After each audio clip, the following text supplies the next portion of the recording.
tenemos hoy la carta de Filemón. El autor de esta carta es el apóstol Pablo. El versículo 1 dice: Pablo, prisionero de Cristo Jesús, y el hermano Timoteo. Casi en todas las cartas paulinas el autor se menciona por su nombre. En relación a la fecha de esta carta, Pablo escribe esta carta probablemente de Roma, los años 62 y 63 después de Cristo. El tema central de la carta es el poder transformador del Evangelio. Esta breve carta muestra el poder del Evangelio para poder ganar y transformar un pobre esclavo y poder aclarar las clases diferentes que existían en el tiempo antiguo entre los esclavos y los amos. Aquí el amo es Filemón y el esclavo es Onésimo. También esta carta nos muestra la efectividad del Evangelio en las vidas de todos los hombres en cada generación. Todos los cristianos deberían de esforzarse en compartir el gozo y la consolación del amor fraternal, sin hacer excepción de personas. Y eso podemos ver reflejado en la persona del apóstol Pablo, quien se identifica con Onésimo y quien también ruega por Onésimo a Filemón. Entonces el Evangelio es efectivo, realmente puede cambiar la vida de las personas. En este caso el cambio está reflejado en la persona de Onésimo. ¿Sí? Dice Filipenses 2:3: antes bien con humildad, estimando cada uno a los demás como superiores a él mismo. Y tenemos un ejemplo de esta actitud en la persona de Pablo en relación a Onésimo, quien es esclavo. Las palabras claves de esta carta son la palabra recibir, en el versículo 12, recibieses, versículo 15, recíbele, versículo 17. El apóstol Pablo exhorta a Filemón para que recibiese a Onésimo como dice él, como a mí mismo. Versículo 12, el cual vuelvo a enviarte, tú pues recíbele como a mí mismo. Recíbele como a mí mismo. También lo exhorta para que lo reciba para siempre, según el versículo 15. Dice: porque quizás para esto se apartó de ti por algún tiempo, para que le recibieses para siempre. Entonces debía recibirle como a sí mismo, como dice también en el versículo 17, así que si me tienes por compañero, recíbele como a mí mismo. Por tanto, podemos apreciar en esta carta una de las palabras claves que se reitera varias veces, es la palabra recibir.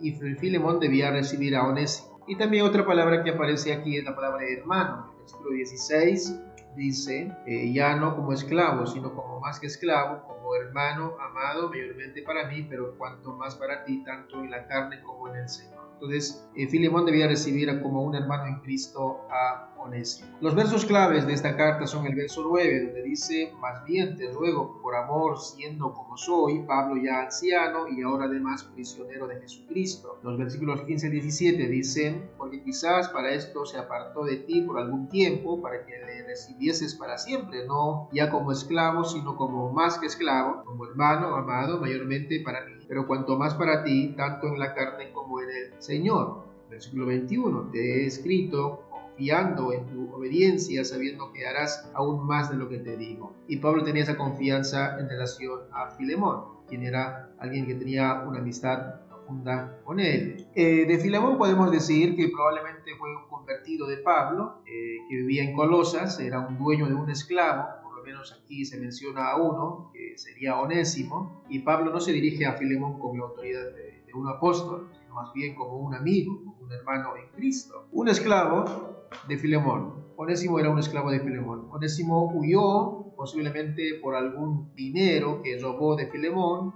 según el versículo 18, donde dice: y si en algo te dañó o te debe, ponlo a mi cuenta, es decir, a la cuenta de Pablo. ¿Sí? Probablemente haya robado dinero de Filemón, por tal razón haya huido a Roma, donde fue convertido por el apóstol Pablo. Es decir, Pablo le testó del Evangelio y se convirtió al cristianismo, Onésimo, y Pablo llegó a quererlo mucho por la gratitud y por el servicio, ¿no?, que le brindaba Onésimo a Pablo mientras estaba él en la cárcel, ¿no? Y el versículo 11 al 13 dice: el cual en otro tiempo te fue inútil pero ahora a ti y a mí nos es útil, porque no es un esclavo cualquiera, es un esclavo que conoce al Señor, un esclavo que fue transformado con el poder del Evangelio, es una nueva persona y por tanto es un hermano que es útil a ambos, tanto a Pablo como a Filemón, el cual vuelve a enviarte, dice en el versículo 12: tú pues recíbele como a mí mismo. Yo quisiera retenerle conmigo para que en lugar tuyo me sirviese en mis prisiones por el Evangelio. Entonces, Onésimo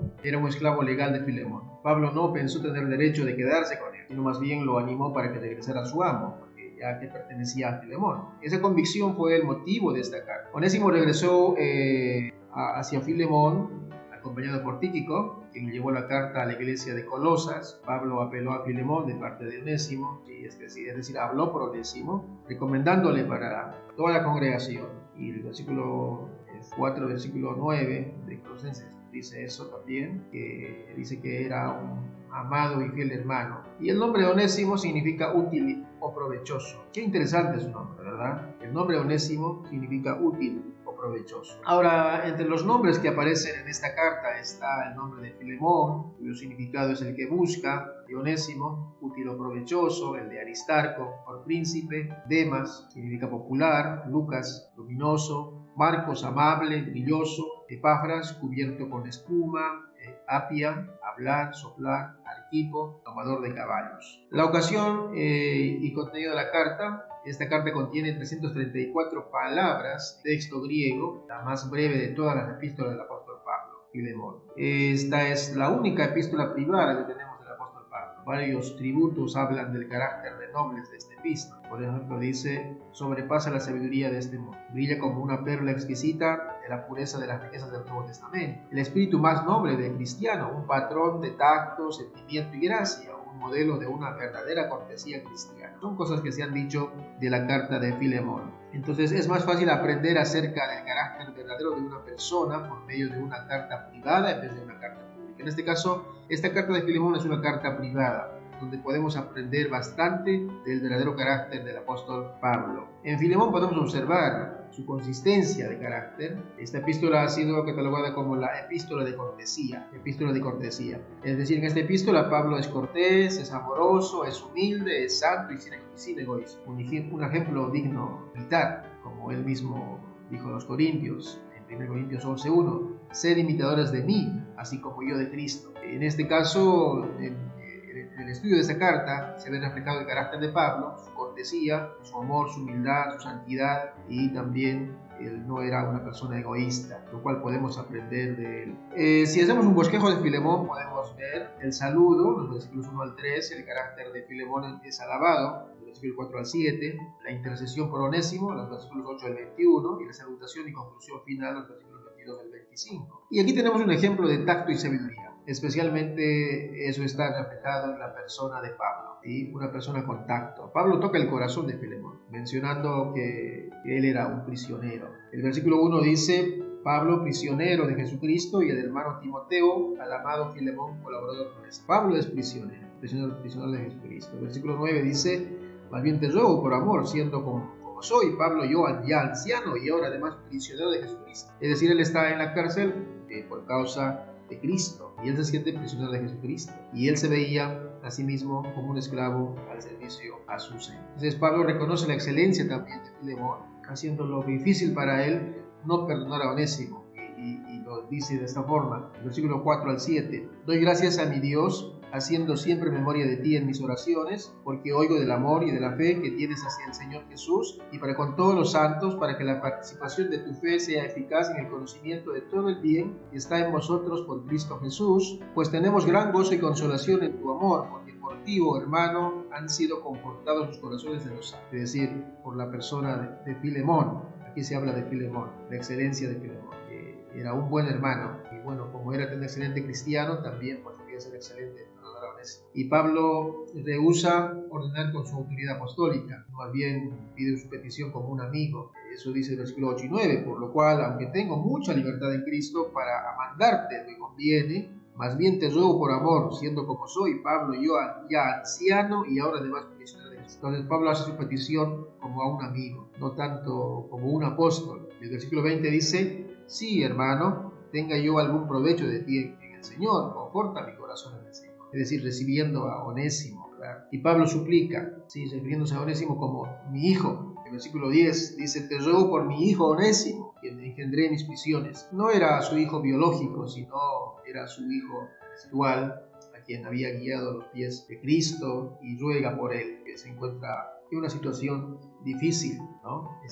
Había huido de su amo y quizás tenía temor de volver allá, y Pablo ruega para que lo reciba como un hermano en Cristo a Filemón. Y asume que Filemón hará como se lo está pidiendo. En el versículo 21 dice: te escribo confiando en tu obediencia, sabiendo que harás aún más de lo que te digo. Entonces, Filemón era un cristiano confiable. Pablo reconoce el error que se cometió, ¿sí? No pasa por alto, porque dice: el cual en otro tiempo te fue inútil, pero ahora a ti y a mí nos es útil, ¿no? Y prometes reparar cualquier mal que haya cometido Onésimo. El versículo 18, es decir, Pablo se hace cargo de aquellas cosas que Onésimo probablemente había hecho antes de conocer a Cristo. Dice el versículo 18 y 19, y si en algo te dañó o te debe, póngalo a mi cuenta. Es decir, Pablo se hacía cargo de eso, ¿verdad? Y yo, Pablo, lo escribo, de mi mano lo pagaré, de mi mano yo lo pagaré, por no decirte que aún tú mismo te me debes también. Entonces, estaba dispuesto el apóstol Pablo a hacerse cargo de los daños que había ocasionado Onésimo a su amo, Filemón. Entonces, Pablo puede garantizar un cambio en Onésimo de inútil a útil, ¿verdad? Ya no es el mismo inútil de antes, ahora es útil en las manos de Dios y aparte es un hermano en Cristo. Y Pablo le recuerda a Filemón en el aspecto de la providencia de este asunto, porque dice el versículo 15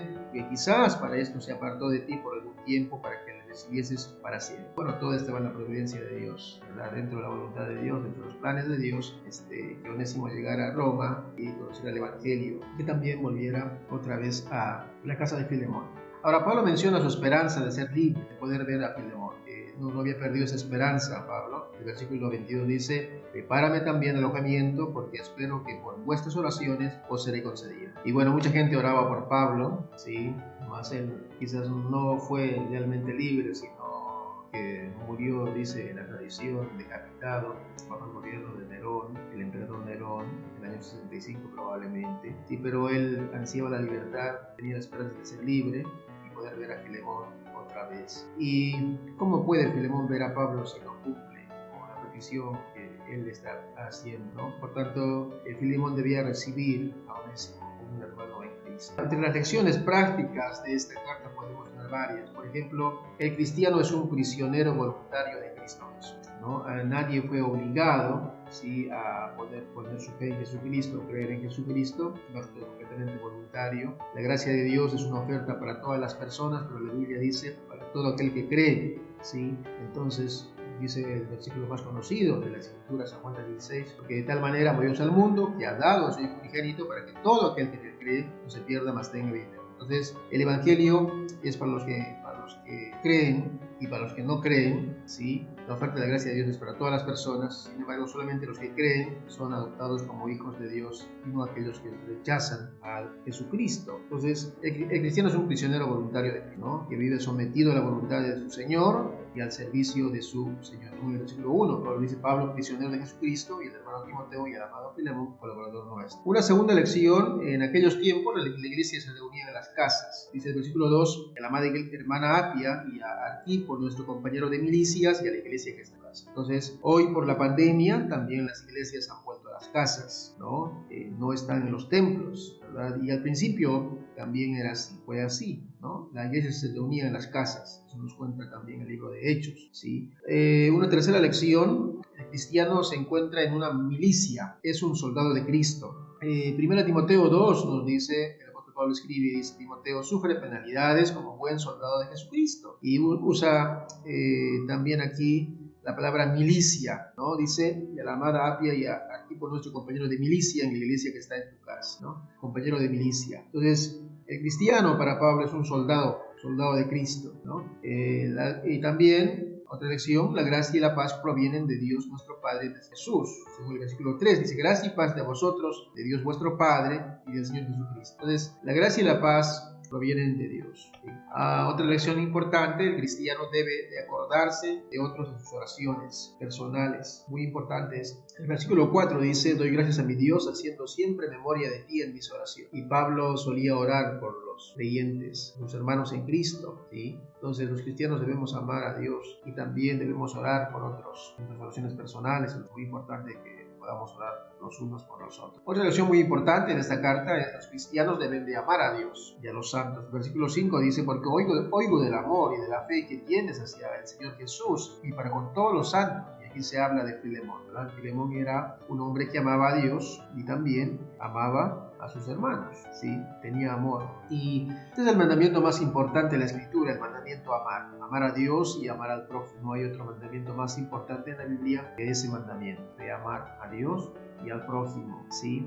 Y dice la Biblia que debemos amar a Dios con todo el corazón, con todas nuestras fuerzas, todo nuestro ser, nuestro prójimo como nosotros mismos, ¿no? Entonces, los cristianos deben ser personas que aman, ¿no? No podemos estar abrigando odio y rechazo en el exterior, ¿no? Debemos ser personas que aman a las personas, que aman a otros. Y de hecho, dice la Escritura en los Evangelios, en el Evangelio de Juan, en esto conocerán que sois mis discípulos, si os amáis los unos a los otros. Entonces, el cristiano también puede tener buenas cosas por medio de Cristo. En el versículo 6 dice, para que la participación de tu fe sea eficaz en el conocimiento de todo el bien que está en vosotros por Cristo Jesús. Ahora, Efesios nos dice que fuimos bendecidos con toda bendición espiritual en las regiones celestes, ¿verdad? Entonces, el cristiano tiene bendiciones y buenas cosas por medio de Cristo. Otra lección importante, los cristianos pueden llegar a tener gozo y consuelo en el amor de los demás cristianos. El versículo 7 dice, pues tenemos gran gozo y consolación en tu amor porque por ti, oh hermano, han sido confortados los corazones de los santos. Entonces, necesitamos a veces el consuelo de nuestros hermanos, palabras de aliento, palabras de ánimo,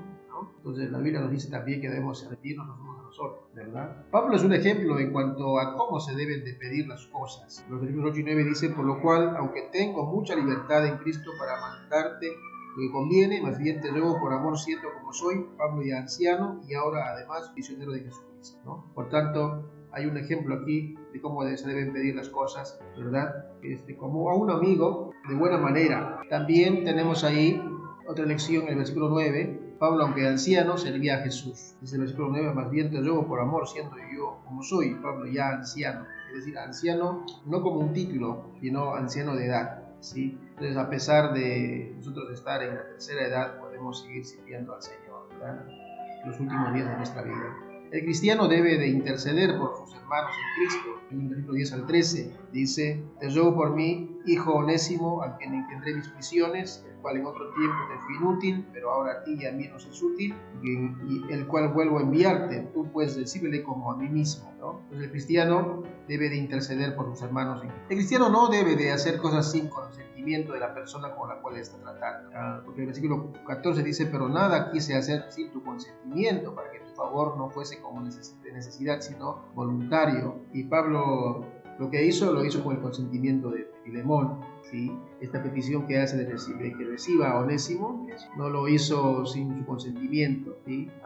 También tenemos la enseñanza de la providencia de Dios en el versículo 11. También existe un grande amor entre los hermanos en Cristo, el cual sobrepasa cualquier barrera de posición social, según el versículo 16, porque dice, no ya como esclavo, sino como más que esclavo, como hermano amado, mayormente para mí, pero cuanto más para ti, tanto en la carne como en el Señor. Entonces, cualquier barrera de posición social, ¿verdad?